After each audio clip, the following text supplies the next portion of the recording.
Minion in! You've been asking me to do this for a while, and I'm sorry I made you wait, but I really didn't want to rush this and get it wrong or incomplete. So here is the long-awaited Minion-approved guide to Bless Unleashed Estates. Little tip, there's a pretty cool PvP feature if that's what you're into, and a little inside information from the devs coming, so don't go anywhere, and I'll tell you about it.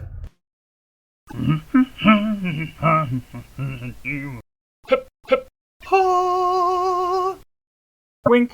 First off, what exactly is an estate? The widely accepted term in MMOs is player housing. It's your own little piece of property to live on and manage. When you're not running around beating up evil doomsday-toting wizards, this is where you hang your hat. Or if you're an Ippin, it's where you hang that dinky headband with a feather on it that the game has the audacity to call a hat. On your estate, you can construct buildings and hire workers to gather resources. It's also where wild animals go after you tame them. Tamed animals can be either harvested for resources or turned into new mounts. Look for my taming guide to get the details on that. You get your estate very shortly after you beat Gideon. If you're having trouble there, you can click on this card and I'll walk you through that fight. Just be sure to come back here afterwards. With Gideon thwarted and a few more quests leading you back to Sparios, that lovable Super Mario clone you know as Don Diego grants you an estate of your own. He'll direct you to speak to the Sorza Knight next to him for further instruction. Once you have your estate, you can enter it from anywhere in the world simply by opening your map, tabbing right a few times, and holding the Y button. This ease of access, by the way, is why your estate does not have some basic amenities, like a soul pyre. It would make it too easy to cook and rest even while in dangerous areas. You can also use your estate tab to monitor estate-related activity and check the status of workers and production. There are 3 buildings an estate always has. The residence. The main building in the center is where you live and sleep, presumably. Unfortunately, you can't go inside, which I have to admit I found extremely disappointing. The usefulness of the residence comes from the estate warehouse located just in front of it. Essentially, this is a larger character storage. It's where estate materials go when they're produced by your workers.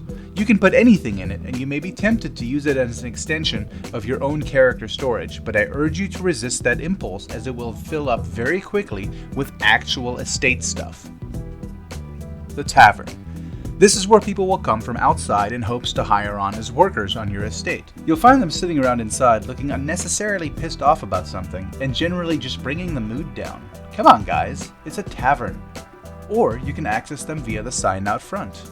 Like Liam Neeson, each worker comes with a specific set of skills. Selecting a worker displays information on what kind of resources that worker will produce if you take them on. Another way to hire workers is by using a contract item. These tend to be rare drops. The good ones are more commonly found in ancient chests, for which you can get some locations by clicking that card up there. The Animal Pen. Animals you tame in the world can be assigned here in the same way workers are assigned to other buildings. I cover more of this part of the estate as part of my taming guide. When you first get your estate, you'll be prompted to build both an orchard and a mine. These are the 2 most important buildings you'll have because they produce the stone and lumber, respectively, that are necessary for building and upgrading everything else. Take it from me, you can never have enough construction stone and construction timber. There's an estate merchant right in front of your residence that sells those and other estate materials for star seeds. If you really want to advance your estate in a timely manner, spend the 8,000 star seeds daily to buy the whole stack of stone and timber. Building and upgrading gradually raises the level of your estate, and as your estate levels, more plots to place more buildings become available. I know it's easy to get impatient, but here's my advice. Anything you build will cost you materials, and workers you assign to those buildings cost resources to employ.